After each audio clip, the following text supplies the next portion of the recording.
ఒక అందమైన అడవి కనిపిస్తుంది. ఆ అడవిలో ఇద్దరు నడుచుకుంటూ వస్తున్నటువంటి భార్యాభర్తలను ఒక బాంబు పడినట్లుగా ఆ పెద్ద శబ్దం వచ్చి మొత్తం పొగతో కమ్ముకొని పోతుంది. అంతలోనే ఏదో తెలియని ఒక విచిత్రమైన వెలుతురు వారిని పైకి లాగుతున్నట్లుగా కనిపిస్తుంది. తీరా చూస్తే అదొక పెద్ద స్పేస్ షిప్ లా కనిపిస్తుంది.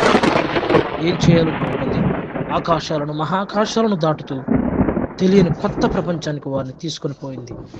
ఏం జరుగుతుందో తెలియని అయోమయ పరిస్థితి. అనుకోకుండా సడన్ గా ఏలియన్స్ కనిపిస్తూ ఉంటాయి. ఈ ఏలియన్స్ వారిద్దరిని బంధించి ఉండగా వారిద్దరూ ఒకరినొకరు చూసుకుంటూ ఏంటి? మనం ఎక్కడున్నాం? ఏం జరుగుతుంది? అసలు ఏమిటి ఈ పరిస్థితి అని ఆశ్చర్యంతో చూస్తూ ఉంటూ ఉంటారు. ఏం చేయాలో దిక్కుతోచని పరిస్థితుల్లో గట్టిగా అరుస్తూ ఉంటారు. ఏమైందో నాకు తెలీదు. అసలు నేను ఎక్కడున్నానని ఆలోచిస్తూ ఉంటారు.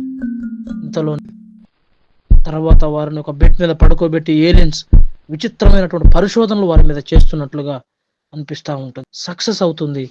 కళ్ళు తెరిచి చూసే లోపలనే వారి ఇంట్లో వారు మంచం మీద పడుకుని ఉంటారు. తర్వాత ఏమవుతుందో తెలియదు కానీ అదంతా ఒక కలగా భావించి సుఖ సంతోషాలతో ఉంటారు. అతని భార్య ప్రెగ్నెంట్ అవుతుంది. ఆమెకి మంచి మర్యాదలు చేస్తూ ఆమెను మంచిగా చూసుకుంటూ ఉంటారు. వారి ఫ్యామిలీ చాలా ఆనందంగా ఉంటుంది. మంచి సుఖమైనటువంటి సంతోషమైనటువంటి జీవితాన్ని వాళ్ళు గడుపుతూ ఉంటారు.